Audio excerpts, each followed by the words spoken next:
Hi, and welcome to the Courtenay Turner podcast. I'm your host, Courtenay, and I'm super passionate about moving and thinking. On this show, we are going to dive into all things health, fitness, personal development, lifestyle, and political sociocultural. I've always been fascinated by people, and I love learning from the experiences and stories of others. This has been a treat for me, and I hope this is enjoyable and useful for you. As always, if you have any questions, comments, or any way that I can make this a better experience for you, please don't hesitate to reach out. Hello, welcome to the Courtenay Turner podcast. I'm here today with John Cooper, who is a fellow podcaster, author, and coach. How are you doing? I'm doing great. Thanks for having me on. Welcome. Thanks so much for being here. So you are a coach. What type of coach are you? Tell us a little bit. So for the last 10 years, I've been, you would say, a dating coach. That's how it started. Anyway, a girl, I was actually an art director at the time, and a girl broke up with me, broke my heart, and it derailed me. And it took me on a course of learning how to be better with women, in my relationships, learning about women, learning about electromagnetism. Took me down the path of learning about Tantra. And then I kind of took that path for a number of years, started coaching men and women. I worked for a company called Get the Guy in London as well. So I'd take a lot of women out on a Saturday night and get them talking to guys. But ultimately I was doing this because I didn't realize at the time I was trying to heal myself from a lot of that pain that I went through with the breakup. And actually that pain was actually what it really was, when I really boiled it down, it was actually abandonment issues from childhood. Yeah. My mom's psychologist. She always says research is me search. Right, exactly. Yeah. So I actually think that our vocations are an expression of what we're trying to learn from it. You know, we're trying to vicariously heal ourselves through the eyes of our students, I believe. That's an insight that I have. Happy to be changed on that. But for me anyway, that was definitely the case. So I was coaching guys and trying to help them with their relationships with women, because on some level I was trying to solve and resolve the issue that I had with that breakup and the pain that it caused. And so what happened was I was actually a coach, just a normal dating coach, but I actually had this kind of insight within myself about how this actually has a deeper level to it, which is about the brokenheartedness. And from that pain, the externalization of that pain is to try and control other people and try and control situations. When we come from that pain and we come from that emptiness, it's like a cup that you need to keep filling. Mm-hmm. And when I realized that, when I actually did a lot of the internal work on myself and actually did a lot of the self-reflection work and embodied myself and really came to terms with that pain, I realized it's not about controlling interactions to an outcome. It's actually just about expressing yourself and being quite free with that and being outcome independent, and actually just playing with women and actually just seeing it like not in a negative sense, playing with them as in you're creating something like in a childlike way, rather than seeing it as this big operation to try and pick up a girl. And so I developed a philosophy out of that, which I called social heartistry. And it was a philosophy to try and counter some of the stuff that I was seeing in the dating community, which was it was called the pickup artist community. And so these were guys that were teaching other men how to use techniques and algorithms and hypnosis and all this sort of stuff just to meet a woman. And I remember thinking at the time, I remember thinking, this is very creepy stuff. I'm sure there must be an easier way to just connect with a woman. So I basically created my own philosophy, and it was the hero's journey that I went on within myself that was expressing itself in, and I wrote a book called Game Over, which is a book about how the game and the pickup artist community is flawed, and there's an easier, healthier way to human connection. So I've been doing that for 10 years, basically. Wow, that's amazing. I'm so fascinated. I think I've seen, over the years and, looking at the course of history, the transition of gender roles and, a lot of this identity and intersectional politics. And I think it's had a huge impact on relationships and how men and women interact. Personally, I don't think that it's been for the better, but I'm curious what your thoughts are and what you've seen. And yeah, I mean, I have a different take on the gender dynamic stuff, because I see the political side of it, but I kind of like to go deep into the as far into it as we can, into almost the molecular level of gender, and then see how it all emerges from that. So I see gender as the first layer of gender dynamics is gender energy. So that is the yin and yang of life, effectively. And people call that the masculine and the feminine. So the masculine is about it's about externalizing. It's about making points. It's about boundary setting. It's about going forward, externalizing. And then you have the feminine, which is about reception. It's about opening. It's about receiving, and it's allowing. And so those two together are the yin and yang of life, effectively. You know, that has to interchange all the time. And you can see that you see that in sex, you see that with the externalizing of the male genitalia, and then you see it with the reception, the moistening and the softening of the female genitalia. That is the yin and yang on the physical level, in the human level, if you like. But you can even see this in conversation, believe it or not. You can even see gender dynamics playing out. So you have someone that's making the point. So right now I'm making a point. I'm in my masculine. I'm externalizing, if you like. Now, if you're in your feminine, you're going to be receiving what I say, and then there's a conception of something. But you often have in conversations, I'm sure you've had this experience, where you have two people are stuck in their masculine energy. They both want to make a point, and it's like, yes, I told you had to go to the shop last Thursday. And they said, yes, but you also said that we had to go on Wednesday. Yes, but. And you have these yes, buts. Yeah. That is effectively the two masculines hitting each other. They're literally butting heads, the masculine. Right. So there can never be a conception of anything new in that conversation. So for that to actually conceive something productive, there has to be someone that drops into their feminine and receives what that person's saying. And you could on a linguistic level, they would say yes and. Yeah. Because then that shows that you receive the laws of improv. Yeah, exactly. It's the laws of improv. Exactly. And I love improv, and I use a lot of that with my coaching. And then from that level of gender energy, out of that emerges male and female. So you see this not just in humans, but you see this in the animal kingdom. You see this in the plant world. So you have the male and female part of the flower. You have the stigma and the stamen. So you see how that expresses itself in through the male and female of the earth. And then coming out of that, that's when you get man and woman. And so they're all different elements, they're all different layers, but they do all inform each other. Sure. So that's why you can even look at this from the political level. So you have the political left is actually more about the feminine. So if you notice, they talk about open borders, yep. Mass immigration, just allow everyone in. Come on, we love everyone, And then the political right is more in their masculine, because they're more about boundary setting. They're more about stronger boundaries, So that is actually a transposition of the gender dynamics over politics. And so that is where you have a lot of the conflicts within politics, is because one is believing in the idea that there needs to be more feminine, and one is believing there has to be more masculine. And it's an unconscious thing to a big degree, because you can ask a lot of people on the political left, and there could be staunch feminists, and you can ask them, what do you want? They said, we want a female prime minister. We want a female prime minister. And you say, do you want Marie Le Pen? No, not that one. Not that one. No. We want Macron. It's because it has nothing really to do what they think they're campaigning for. It actually has to do with the metaphysical, which is all about what does their political party represent. And so for the political left, it's about the feminine, and for the political right, it's for the masculine. And so that's why a lot of these tension points arise, is because unknowingly they're fighting for their gender dynamic, if you like, their gender energy. And so that's actually on the deepest level what's going on. And so this actually, you can see this also, like you mentioned before, about how does this affect relationships. So you actually, I've taught men and I've taught women, and I would say that a lot of the problems that the women that I was coaching had, and especially they were in London, they were great business women. They were very headstrong. They were doing great in their jobs, but they weren't able to drop into their feminine at all. And so what was happening was they were only really attracting the feminine men, because there has to be a polarity, right? Yeah.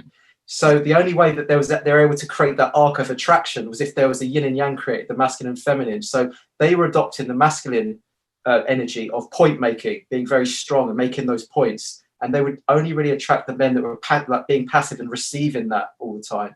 So for these women, a lot of them, I was having to teach them how to be back in their bodies again and learn the beauty of being in that receiving energy, Because I think what's happened in society, we tend to think hard is good and soft is bad. Mm-hmm. That's kind of the take on it. Because if you say, oh, you're not hard, people go, yeah, I'm trying. But there's a beauty in softness. There's a beauty in being in receiving, and there's nothing more attractive when a woman is really in that receiving energy. It promotes the masculine. It promotes that charge, that sexual, that masculine charge. So that's actually something that I've noticed, and especially that we see in the Western world, a lot of women are gravitating towards feminism and different brands of feminism, which is about trying to teach women to be more masculine and more like men. And then we have the flip side of that with teaching men to be more feminine. So we have the kind of what's happening is it's like it's homogenizing society. We're losing that polarity. So yeah, absolutely. And the one small problem with that is biology. Yes, biology exactly. does not agree with that. Yeah. So that's the thing. So and they're even getting to the point where they're denying biology. And we were given this beautiful gift of biology, and it's all speaking to us all the time, and yet we think that we're above biology. We think we're above nature, and we think that we can somehow create our own version of it synthetically, and it doesn't. Unfortunately, nature is too strong. You can't defy nature, can you? That's such a beautiful point. I'm seeing that kind of all around. I definitely see that. I think the most recent example is with COVID, and what's going on with all that. A virus is a virus, right? It has its natural principles of virology and science and biology, and we've had all these across the world, like policies that are trying to control a virus, and I think it's like you're saying, it's putting on this element of trying to control nature instead of letting nature do its thing. And we're a part of that. Not just control nature, control the human race effectively in response to it all, which is just completely ridiculous. I'm sure we'll talk a little bit about that if not now, but I just think everything that's going on with that at the moment is just beyond dystopian. It's something that we've never seen before, and we are basically. I used this before. It's like hyper focusing on a paper cut and forgetting about the tsunami that's about to hit. The effects of this lockdown on suicide, obesity, domestic abuse, missed cancer treatments, anorexia, just mental health issues, depression. Poverty, businesses just being completely crushed over a virus with a 99.7% survival rate. Are we actually mad? Right? Are we actually mad? And the problem is what happens is we get, it's like a magic trick. The mainstream media, the politicians can all move our point of attention on this tiny speck, and then get us to forget about all of this and not care about any of this. And this is the elephant in the room over here, but we're all focusing on a speck on the wall over here, and it's absolutely it's already ripping society apart. It's ripping the world apart, and there's almost like nowhere to run either, because I just think the real virus is propaganda. That's what I think it is. That is the real virus. Is propaganda and fear, and unfortunately, people are choosing to be fearful. It's almost like the new virtue signaling is to be the most fearful you can look and be, and spread that fear to others, the more of a good person you are. And that's the virus itself, I agree. I so agree with that. What do you think is driving that? Driving the hysteria. Yeah, and driving this desire to promulgate fear and to create a pandemic of fear, if you will. Well, there's a lot of people that benefit from this. Mm-hmm. So that to anyone that's sort of on the fence, you have to always ask yourself, follow the money. Who does this benefit? It's not hidden information that the top, Amazon, Zuckerberg, all the other Elon Musk, all the big players are making. I think they've doubled their money almost, haven't they, in the last year, or something ridiculous like that? Maybe not as much as that, but astronomical growths. Yep. So why would they want to stop anything? If you have a business that's never made so much money, you wouldn't want to stop anything. And so you have like a Zuckerberg that's in control of social media. Why would he want to threaten the narrative in any way? So that's why lots of stuff's being censored at the moment. Anything that counters the central narrative is being censored for misinformation or harmful speech or hate speech, of course, because it's a threat to the industries, the pharmaceutical industry. It's a huge industry. It's making billions and billions from this. Why would they want to stop it?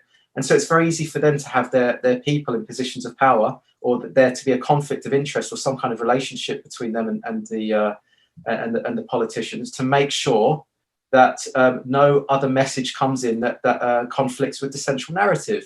And we see that with politicians, we see that with the newspapers, the mainstream media. You just tune into a TV or radio and it's fear, concern, cases rising, vaccine. When's the vaccine? When the vaccine? More cases, deaths, vaccines. There's no talk of immune system. When was the last time? When was the last time you heard them talk about an immune system and how to boost the immune system? And everything that they've done in terms of policy is decreasing our immune system. Exactly, really, everything. Everything. Let's shut down gyms, but let's keep liquor stores as essential businesses. And let's keep everybody locked inside, decrease social interaction, all the things that are strengthening our immune system, they've told us not to do. A really interesting thing I was thinking about is how, the flu season, a friend of mine was telling me this, and it was such a great point. I loved it, about how, there's not really a flu season, but what happens is during the winter, we have flu, quote unquote, season. And it's because we're locked inside, we're, bundled up more. So we're not, having that expelling of our, bodily waste or our air and our breath and all the things that create what we call flu season. They've now told us to do with COVID. And so they've now created a year-round virus season. A year-round, yeah. Right? And not just year-round, forever round, I think, is the idea. Yeah. That's the worrying thing about it. Yeah. And I would have thought people would have woken up a little bit when they said, you can't catch the virus at a Black Lives Matter protest. Yeah, you would have thought people would have gone, they're having a laugh. Obviously this is propaganda. And when they said you can catch it, you're more likely to catch it at a Trump rally. You'd have thought that might have woken some people up, but I'm guessing it didn't, And then when they started saying that, you should have sex through a glory hole in the wall, I would have thought then people might have said, this is starting to sound a little bit farcical. Or then when you're having sex with your partner, wear a mask. Or when you should probably wear a mask indoors as well. Or, what next? Now they're talking about anal swabs, for a respiratory virus. Respiratory virus. And it's like how much of a circus does it need to become before people actually, the Joe Normies, start to wake up? That's what I don't get. It's like, I think what they're doing is they've gone, should we try this just to see what happens? Right. Shall we tell them they need an arse swab for a respiratory virus? Yeah, go on, do that. Do you know what? They've taken it. They're doing it. Should we tell them they need to put like an 8-inch dildo on their head to walk around because that might stop the virus? Yeah, you know what I mean? It's like, how much can they keep pushing this before people actually go, this is a joke? I mean, Costa coffees, all the local cafes are shut. Costa Coffee, McDonald's is still open. Starbucks is still open. Right. I can't hug my grandma, but Premiership football's still allowed to go on, or dancing on ice, and what is it, Strictly Come Dancing. Right. But people don't care because as long as they said in the Roman times, as long as you have your bread and your circus, they'll never complain. As long as you have your Premiership football and you're dancing on ice, and you have your food, you'll be all right. And that's what's happening. People are being mollycoddled and cottoned walls, and they're giving little rewards such as free money by the government, free handouts by the government, and so they're getting all that. They're being given little rewards every now and then, and so that's what placates everyone, so they don't revolt, basically. And so the whole thing for me is a massive scam. And if we don't push back on this very quickly, then I think as a species, as a civilization, we're in a lot of trouble. We already are, but we're going to be in a lot more trouble. And I'm sorry if that sounds negative, but it's not. I'm not trying to breed fear here. I'm actually trying to breed awareness, and that's what I'm trying to do here. So then let me ask you two questions to follow up with that. One, what do you think if we continue this trajectory, where do you think we will go? And then two, what do you think are some things that we can do to combat this? And where we're heading into is a cashless society where everything's digitized. We move into a social credit system whereby our behavior is being monitored. Well, it already is to a certain degree, but super surveilled and monitored to the point where I think you will be denied. Well, they're already talking about COVID passes now, so it can deny you travel, right? Even though they say that the vaccine doesn't stop transmission or infection. That should have woken up anyone with an IQ over 50. It hasn't. But so we're moving into a system where they'll take that a step further, and they'll say, if you want to use this supermarket, you need to show that you have a vaccination certificate, or you need to have a social credit score of over a certain amount. And if it isn't over this, so it's like Black Mirror, effectively, the episode of Black Mirror. And if you haven't hit this score, then you haven't met our community guidelines. And it will all be sort of done on an app, virtually. So that's where it's sort of heading to at the moment. The Great Reset, I'm sure you must have had guests on to talk about the Great Reset. Klaus Schwab, he's openly talked about this. Yeah. You'll own, what did he say? He said, you'll own nothing and you'll be happy. They want to destroy local farms and create synthetic bug burgers and vegan burgers and all this sort of stuff. They effectively, we're moving into global, it's a sort of global communism. It's like a neo-feudalistic technocratic superstate, a corporatized superstate, where they're in control. The Amazons and the Jeff Bezoses and the Zuckerbergs and the Bill Gates are all dictating to the masses. They transcended government, which they already have with the World Health Organization calling all the shots to government at the moment and getting them to pander to them and take their orders. But it'll be to an even more, that on steroids, where they are completely controlling society and effectively denying you rights for everything unless you have their vaccine, which is not even a vaccine, by the way. It's an injectable drug, if you look into it. It doesn't stop transmission or infection, and they haven't even isolated the virus. Right. That should have woken people up, but that hasn't. mRNA, and if you go to the Moderna website, they call it an operating system.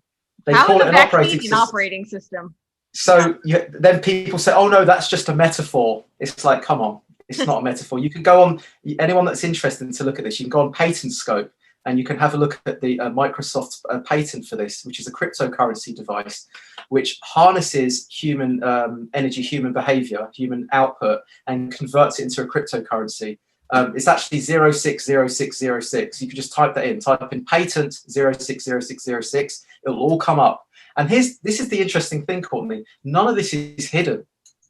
None of these things, sorry? None of these things are hidden. No. And the symbolism, 666 is in all of this stuff. In the vaccine, there's 0.66 milliliters of luciferin. Luciferase. It's a derivative of luciferin. Yeah. It's crazy. There's a lot of symbolism. I think a lot of it actually comes down to the occult. I don't want to go too down that path today, but we're living in an occultocracy. The higher up the echelons of power you go, the more occultist it becomes. The more the darker the energies, the more it's about rituals and worships and symbolism and numerology and even things like colors and things like that. The further up you go, it's more ritualistic. So we see little trickles of that permeating into things that we see. And so you would have to say it's funny, it's ironic, but the Bible talks about the mark of the beast, 666, right. And either that's predictive programming, either that's coincidental, or that's referring to the injection everyone's getting, the mark of the beast. Because for me, it's genetic. It's genetic engineering. Is what's going on. Yes. Genetically GMO humans, basically. It's mRNA. So that's absolutely genetic engineering. Yeah. Yeah. Exactly. Yeah. What's your take on it, Courtney? Everything that's going on. I do think that it is really scary. I see this very much as, for lack of being too mystical or, spiritual about it, but or oversimplifying it, but I do see it as good versus evil. And the way that I look at it is I see, evil, I see tyrannical forces that want to control humanity. To me, that's evil because it's antithetical to human nature. Human, regardless of what your spiritual beliefs are, human beings are endowed with free will. That's what makes us human, is our consciousness and our ability to make choices and actions and to take responsibility for our actions. And that's our free will. And the tyrannical forces want to clamp down on that. And so to me, that is evil forces. And then the forces of light are the forces that want to promote free will, that want to have human beings be free and who want to embrace that notion of us having our inalienable rights. And those are the forces of light. And I see those as a major clash coming to a head right now. And the forces of evil, for lack of a better way of putting it, are very, very strong. And the reason I believe personally that they're so strong is because, I think any man who thinks, and, I mean, for those who are politically correct, all humans think that, evil is only out there. That's a very naive perspective, because the reality is evil is within each of us. And I personally believe one of the flights of life and of humanity is to combat the evil that's within us. And part of the reason that external evil is so strong is because it pulls that evil that is within us and it lures it. And so I think it is the plight and the goal of each individual to surmount that evil within us, to try and find the light within us to combat it and to overcome those, tendencies and those, enticements, if you will. And so I that's what I very much see. And because tyrannical forces combat individualism, and they favor collectivism, that's how they're trying to combat the individual light. And I think that light is it only takes one candle to drown out the darkness, right? So I think it is one of the things that I'm seeing that is probably, I mean, there's so many different things going on, but one of the things that I see pervasive in this pandemic of fear is a squashing of critical thinking. People are not thinking for themselves. People are not thinking individually. And when you destroy critical thinking, you promote fear, you promote collectivism, and you destroy the individual. So absolutely, absolutely, well said. And actually that collectivism versus the individual, that's also a gender I talked about the gender energies. That is the masculine and feminine. Collectivism is the feminine and individualism is the masculine. And you'll know that I'm drawing a line in the circle here. There's a reason for that. It's because I want to, by the way, credit someone who's a good friend of mine. His name's Darren Dog, and he's an absolute gender wizard. His whole career is about gender work. So I really, you should definitely have him on. He's a great guy. And if you're watching this, please check him out. So a lot of this comes from him. This is his insights, basically. So I'm hopefully I'll do him justice here. But you have these two shapes, okay? And you see these two shapes in nature, the circle and the line. Now, this is a feminine shape because when you start drawing this, you'll always come back to the same place again. That's the feminine energy, all right? The masculine energy, if you start drawing a line from here, you'll never end up in the same place again. So that's an expression of the fact that masculine energy creates change, whereas the feminine energy wants to keep perpetuating the same state. So this is state and this is change. So you can see that transposed across the political world in a way. So you have the left wing especially are more statists. They want to, if anything, they want to create, they want to make a global state. They want to break down all boundaries and just think we're all one, kumbaya, This is the political right is more about this is the individual. So it's more concerned about honoring the individual first within the collective. And that's also the battle that's going on at the moment. Like you said, the censoring of speech for all individual voices, critical thinking. And if you don't, then you're in trouble. You can have people knock on your door for a mean tweet or misinformation or something, which is actually happening. And so what's trying to happen is that the feminine, the state, you could say that other people refer to this as the devouring mother archetype, or I've heard other people call this the terrible mother archetype. It's trying to subsume all individual thinking and ideas and point making into its blob to create a homogenized hive mind, a little bit like the Borg from Star Trek, where everyone's exactly the same. They look the same, they think the same. It's just a total homogenized species. That's the end game for the state, for the feminine, the dark feminine. For the masculine, it's about the bringing in that new energy. And when you actually have the line and the circle come together in nature, you can even see this on a computer. You actually have the circle going into the line, and that refers to power. They call that power. But you actually see this in nature where you have the line and the circle coming together. You get spirals in nature. You see this in galaxies, water vortexes, shells. You see it in your ear. The Fibonacci sequence. This is where you have an integration of the masculine and feminine coming together. And so that is the perfect integration of the two together. When they're just separated at war with each other, that's where you get the current political paradigms. So that's where, on a gender level, that's what's needed to happen. And actually, also, you can see this perfectly surmised in the Matrix movie. So you have, look at Agent Smiths. They're all the same. They look the same. They've even got their surname is Smith because it's representative of the typical common British name, I guess, Anglo-Saxon name.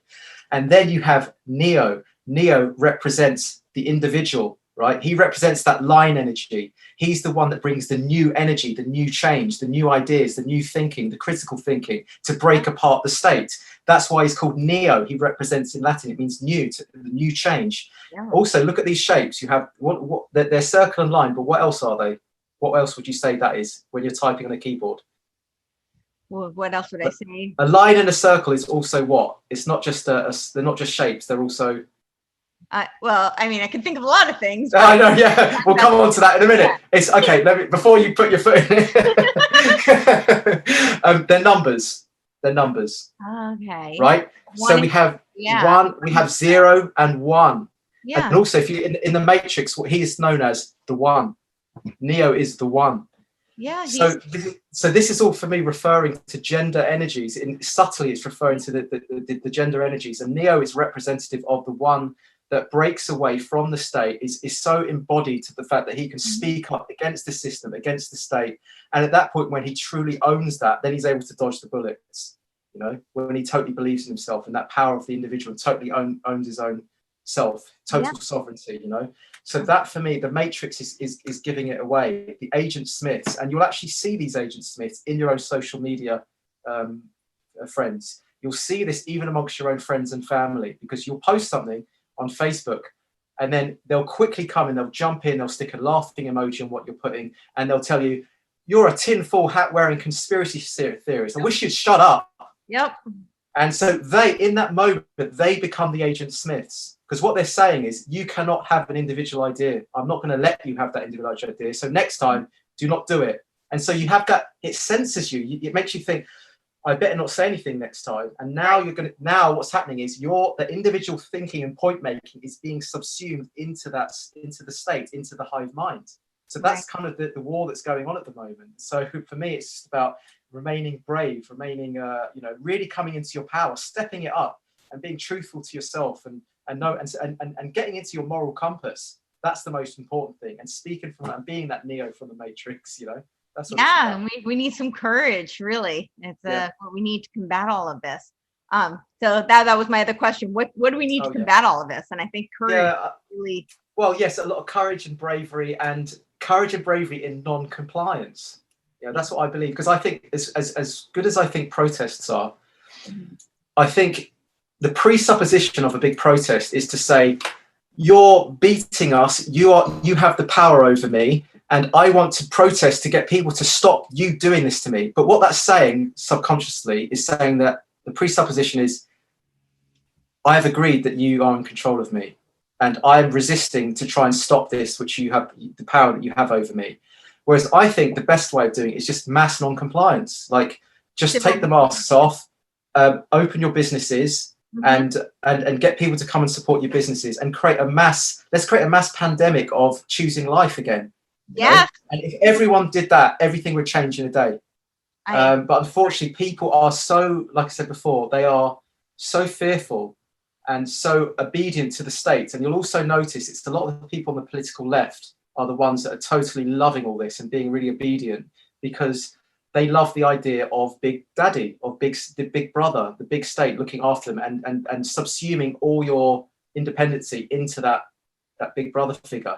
So you'll notice that they tend to be the ones that wear the masks. And something else that I've noticed that happened in 2020 was that 2020 vision.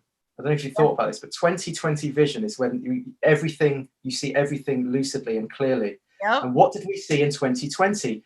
You could see everything that was going on. All the darkness came up to the surface. Yep. All those people that just take their daily dose from the mainstream media, from the BBC, unquestioningly, they're the ones that got queued up for the injection, because they take they're injected with their daily dose of information unquestioningly. So they're the ones queuing up for the vaccine. all the people that don't believe in freedom of speech and freedom of expression are the ones that are religiously wearing the mask, because that's an expression of the fact that they don't want to be the ones that are in that masculine change energy and making those points. They're happy to cover themselves and blend into the blob. You're seeing that even to the levels where people were. This is going to trigger a lot of people. Even the people on social media that were doing the blackout for Black Lives Matter, I believe that they were blind to see the actual anarcho-communist agenda that sits underneath the politics behind that. The BLM fist. It's a communist fist. It's a communist fist, for God's sake. By the symbolism, it's so the symbolism's all there, and now it's not even hidden anymore. The symbolism is now all coming out to the surface. And you can actually see everything that's going on. You can see the power structures more clearly now, and you can see the people that you're around, your friends and family. You suddenly think, wow, you're really buying everything the media is telling you. And then you have other friends, and they're totally razor sharp to everything that's going on. And I think it's almost like when you shake sand, it all kind of comes up to the surface. That's what happened in 2020 for me. And I think now we're kind of at a bit of a crossroads where we have this is probably the most important time in civilization right now, because this is a crossroads where we can either go down the path of total dystopian hell, or we can actually the red pill or the blue pill, to use the Matrix analogy. Yeah, exactly. And I think we can purge a lot of this stuff out. It's a bit like the detoxification in the body. You mentioned before about the evil, right? But I think the earth or civilization is going through a detoxification process, and all like a pus. You know, when you get a pus, the wound cut that pus is bringing out the whatever it is that's causing that pus from the inside. It brings it up to the surface, right? Yeah. So in a way, I think that's what's happening. The pus is coming up to the surface, and we're now able to see what's going on. It's now right. Now we should be able to spiritually cleanse this from the planet. You know. So I going more into solutions, because I like solution oriented thinking. We need to be thinking about new paradigms for things like where we get our media from, how we get our media.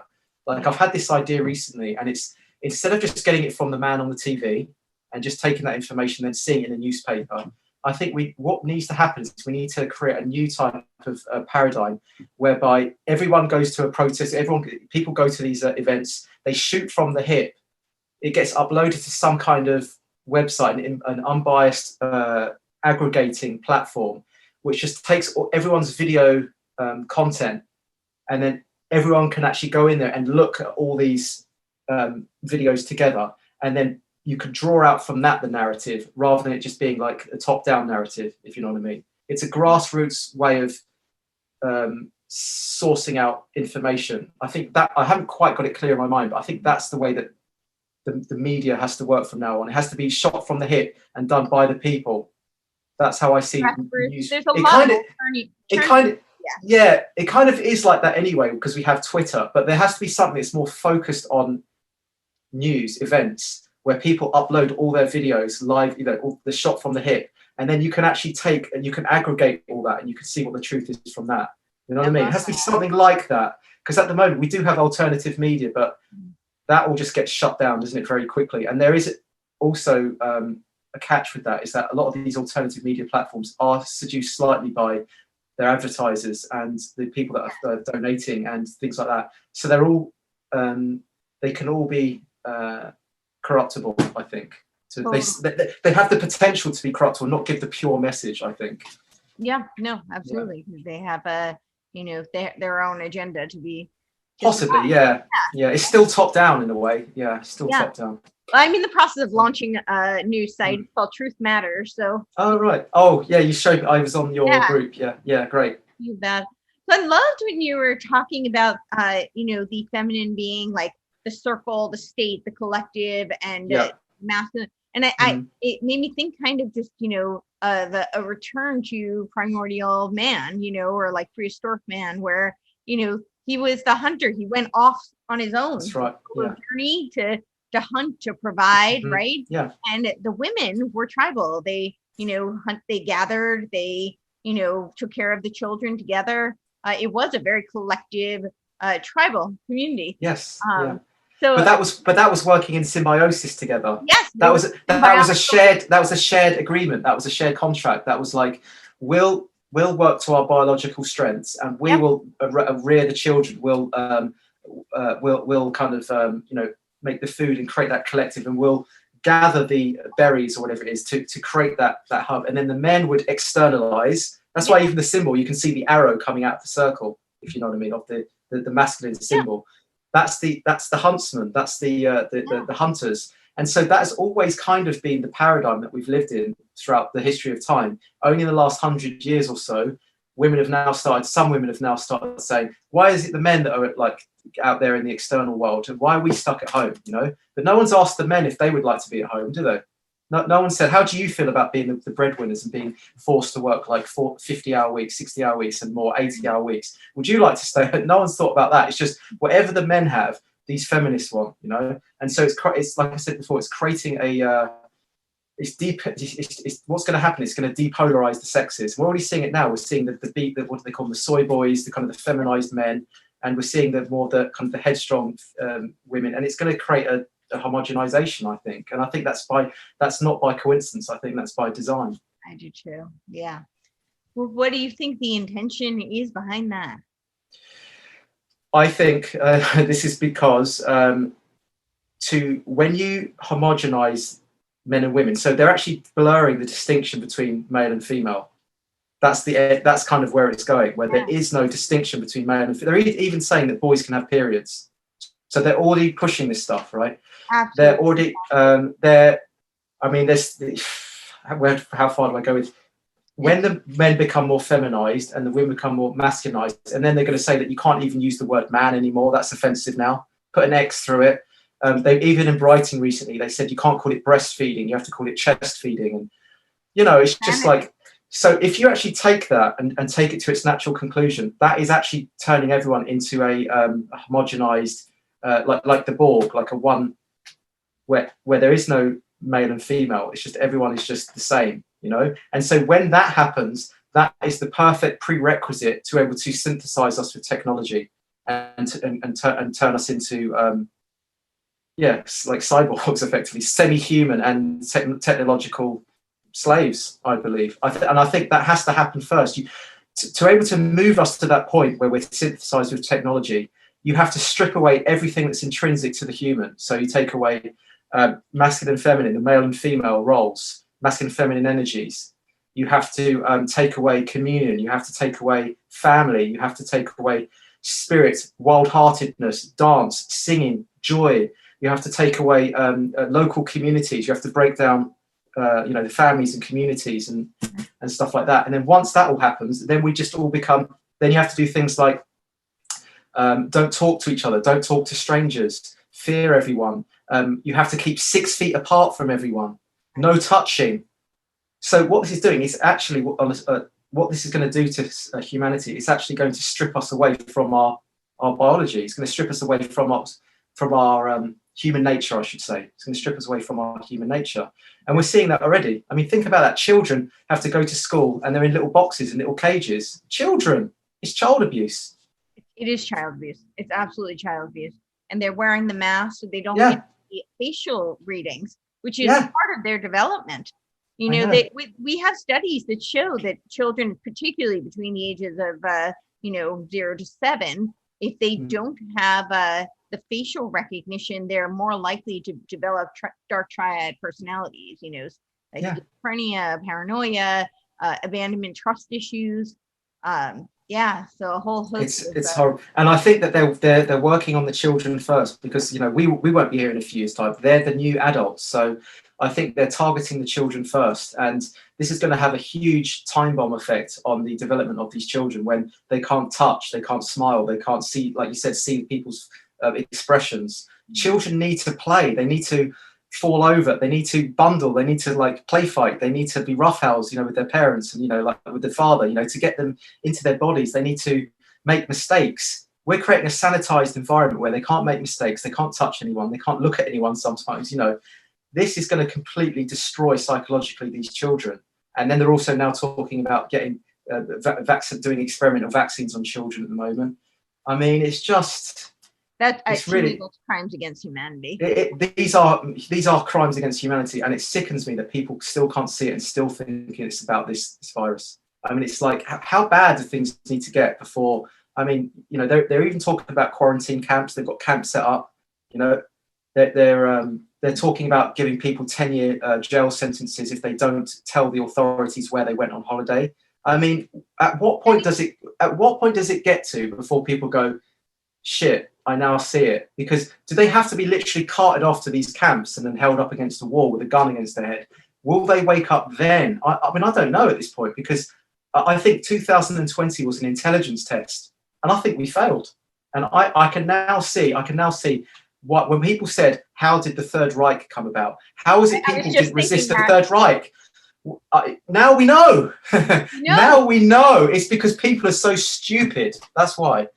People are just so. We can see the conditioning and the brainwashing and the propaganda, and we can see the effects on it on our families and friends.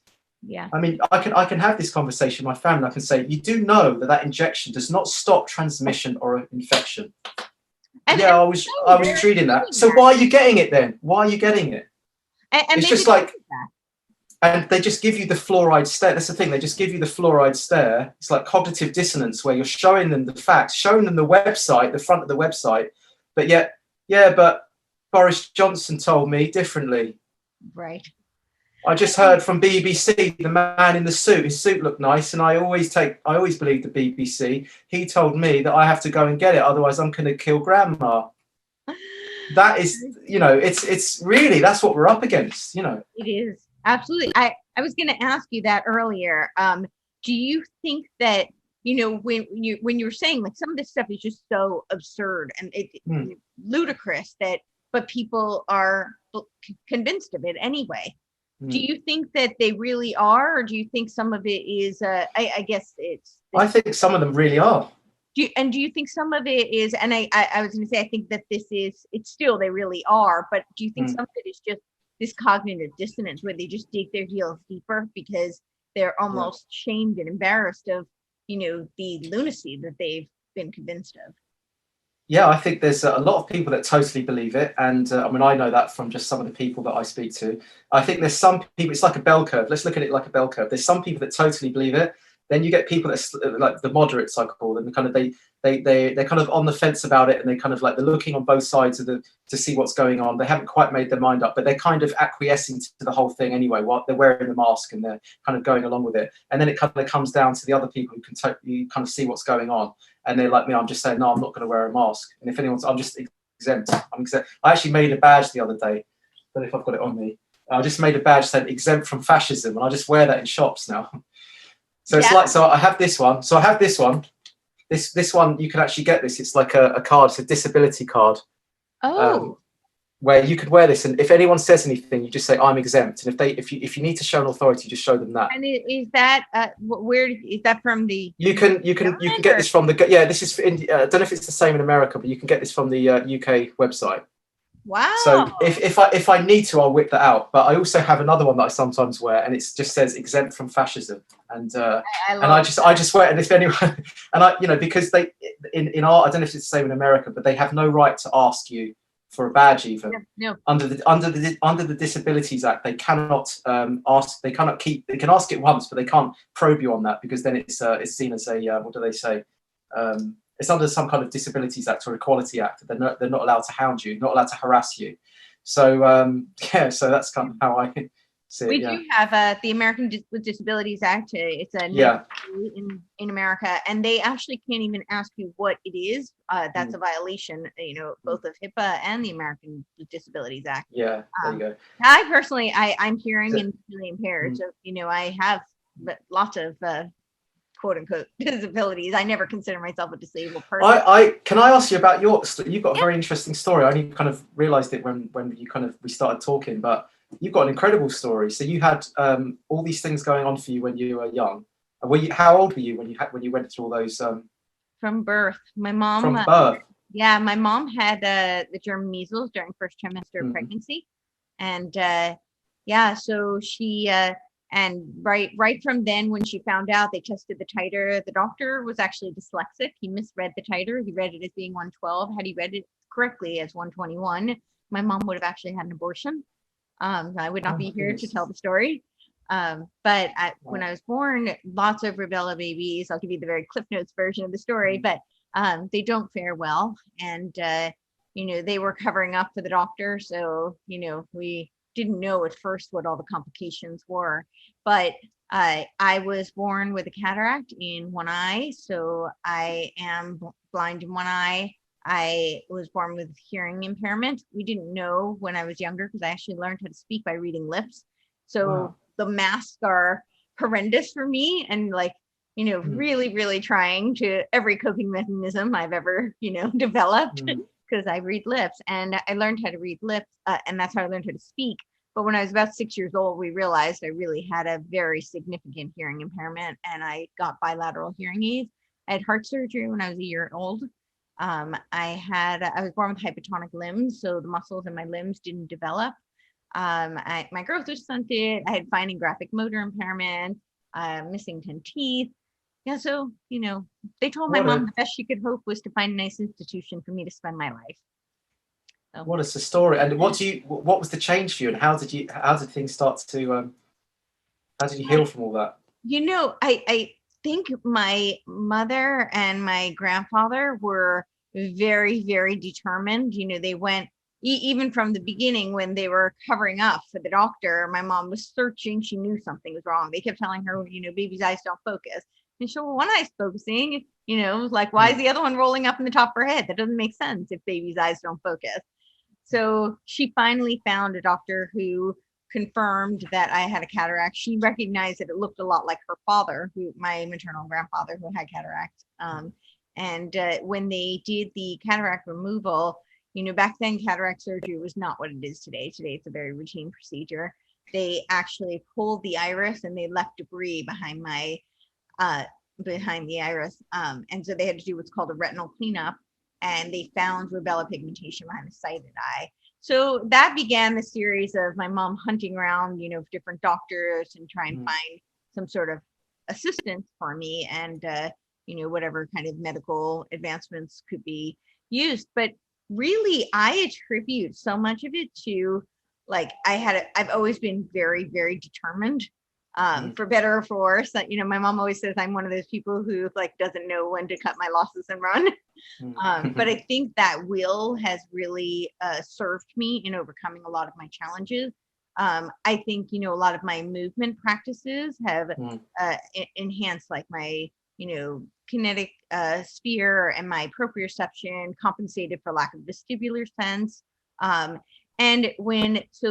I was born in between that time where like there was a vaccine, so rubella was not very prominent in the States, but it was a little bit too early for a lot of the medical advancements, and so there were no more rubella clinics except for one. And my mom found it. It was the Roosevelt Institute, and they of course thought, because a lot of rubella babies they do grow up to be completely blind, completely deaf, autistic, retarded. In the clinical sense. They were very concerned about that.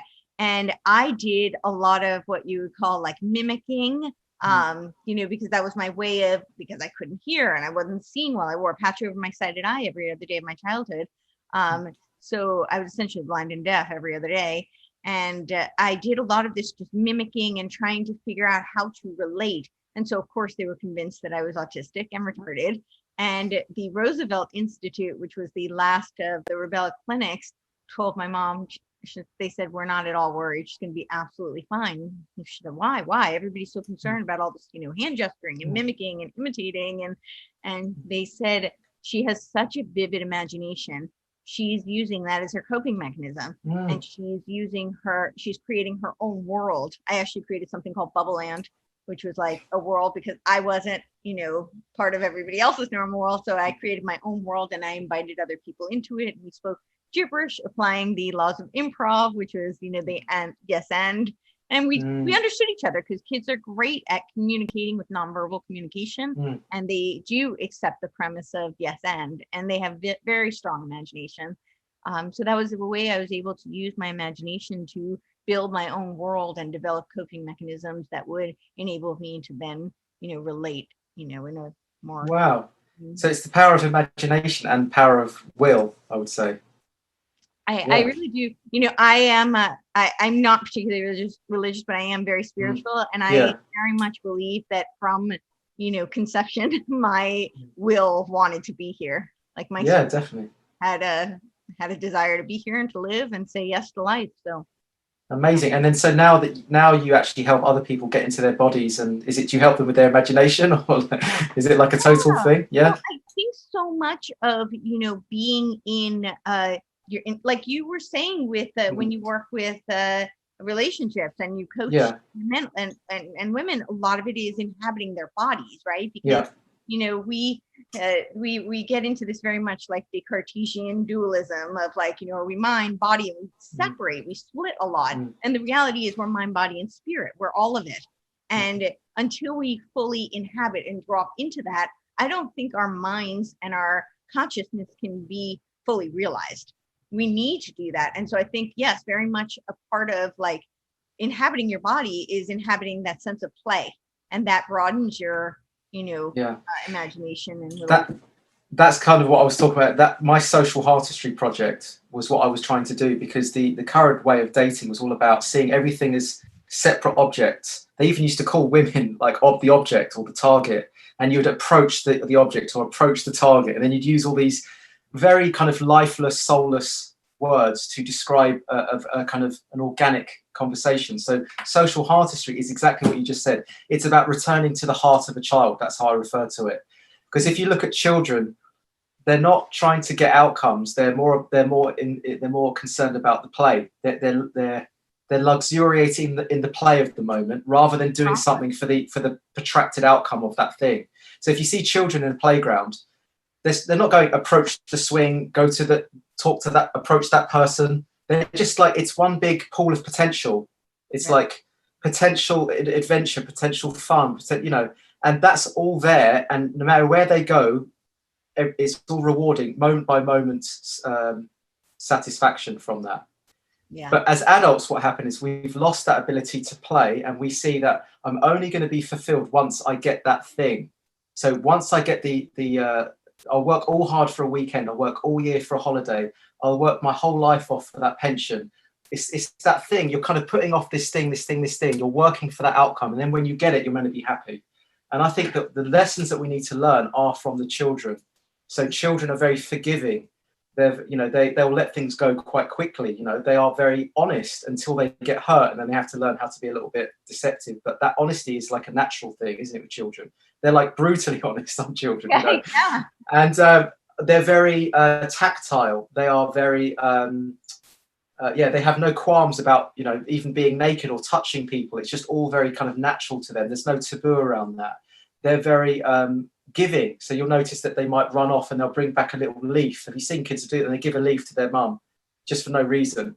That is like an unconditional gift. It's an unconditionality that these children have. And I think that what's happened is we've lost that. That's the natural. And we've trained ourselves out of that. And we've gone into the abstraction. And the abstraction is, working hard for outcomes. Our minds are very calcified. We hold grudges. We're not very forgiving. We don't really give. We don't give unconditionally. We kind of do things. If I think I'm going to get something back from this person, I might do something with them. So actually the children are the great elders. They are the wise ones. And I'm 39 right now. So if I consider the fact that I was a child up until, let's say, 18. So I've actually been a child for my whole life, but I've only been an adult since I was 18. So the child gives birth to the adult, if you see it like that. It's the child that has the entire life experience, and it's the adult which is it's given birth to from the child. So it's actually the adult which is the immature one. It's the one that's had the least life experience. So if people remind themselves of that, you can actually tap back into that kind of youthful energy, that kind of youthful way of seeing things, playing with people. And unfortunately, what's happening with the lockdowns and everything, what do we have? We have everyone forced 6 feet apart, no smiling, no touch. No, you're not allowed to dance. You can't sing even in certain places if you can get into the places. All you have is some eye contact, and so you're losing all of that. You're losing all of that natural spiritedness that makes us human. And I'm just worried that if this continues for so long, then I don't know what effect that's going to have on us, and even on our DNA or whatever it is, our genetics. Because if this keeps going on, then who are we? Because that's so fundamental to what it means to be human. So I've been going up to people on the streets and just saying, "Hi, can I see your smile?" Oh, I love that. And so they're like taking this. So I'm still countering this on that level, and I think we can all do that. Have a conversation. I sit down with homeless people now and I have conversations with them, or I'm just trying to make people laugh, or I'll just do a little dance on the street or something, just to show that this might be going on, but it's not affecting me. I'm in it, but not I'm in it, but not of it.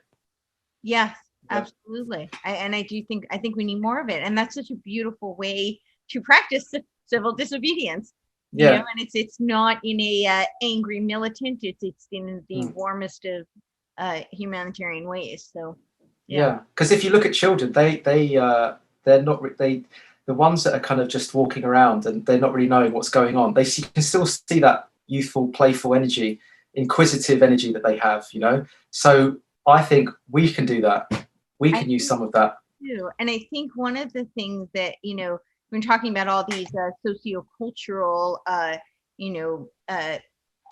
projections that are occurring currently, and I think one of the things that I think is so incredibly damaging to all psyches, but is this lack of redemption. They're breeding shame, and I see that throughout, all of the kind of the identity politics, this gender blurring, this, in each of these different, this race baiting, it's all breeding shame. And, if we don't have redemption, then we can't move forward. And so what are your thoughts on that? So what do you mean? How would we redeem it? How would we redeem it? Well, I mean, personally, I think that, redemption comes from forgiveness and acknowledging. What I oppose is this wanting to erase history, because when you erased it, you can't acknowledge it and learn from it. And if you can't acknowledge it and learn from it, you can't move forward. You have to own something and know where you come from and appreciate that. It's never going to be perfect. We're human beings. We're flawed. So history can't be perfect. It's comprised of humans and they're flawed. So, but I think that there's so much to be gained from learning from our mistakes and recognizing the mistakes that we've made and forgiving them, and seeing how we can make better choices in the future.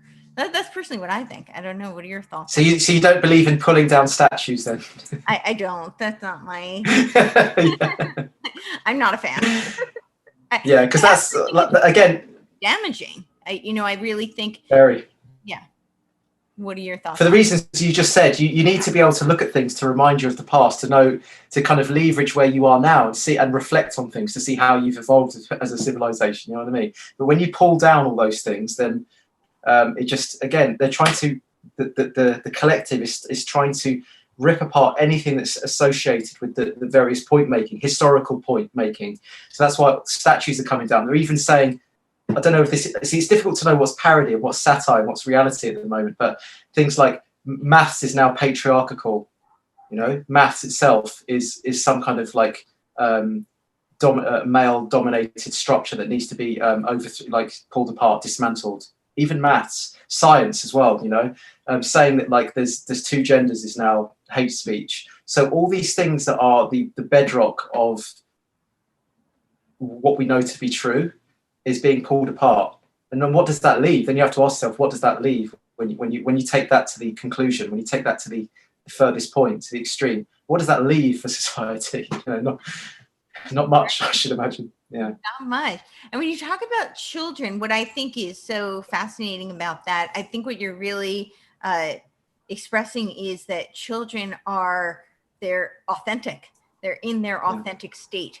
And so certainly they don't have, they don't have the knowledge and the experience, but I think if adults can harness a return to their authentic self, whatever that may be, that evolves, I believe.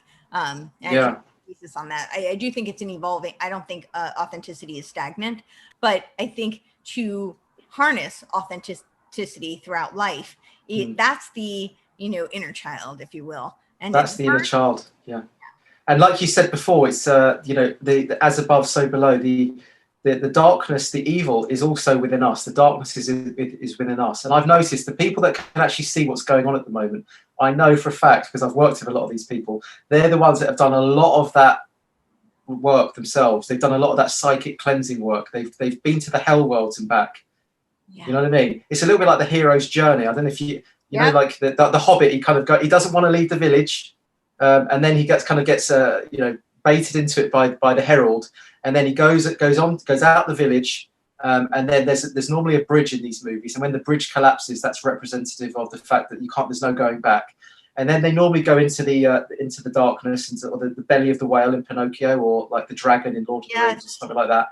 And then they claim the prize, the elixir, some kind of boon from that, and then they bring it back to the village. That is effectively the process of integrating your pain.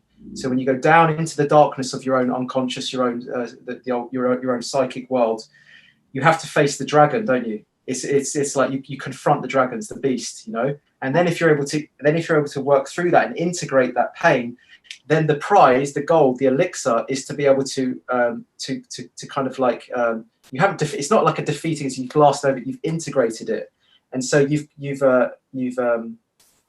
that evil which was once controlling you no longer controls you anymore, and you're able to. The gold is like the awareness that you have from that process, right? Those are the people that can see exactly what's going on right now. The ones that don't see what's going on, and they're wearing the masks and they're just taking what they believe from the TV. They've never gone on that journey before. They've never faced their own demons, their own darkness. And so they're too frightened. So they wouldn't dare look at that. It's like pulling back the curtain and, don't like that. It's too much for them. So they would rather buy into the current way of the current paradigm. Just tell me what's just going to keep me safe. I'll just take just the little sweets from the politicians and the mainstream media, creating that projecting that fantasy world, yep. Right? And 100%. That's what we're seeing at the moment. If people were able to do that, like learn how to come to terms with their own darkness and their own evil, then they would see the evil externally. They would be able to see it externally because they've seen it internally. And that's why I think it's a kind of it's a spiritual war, isn't it, that's going on, I think. It is. Yeah. That is so profound. Absolutely. I want to be respectful of your time. Yeah, okay. That's great. Yeah. I feel like we could go on for hours. I'd love to do this again.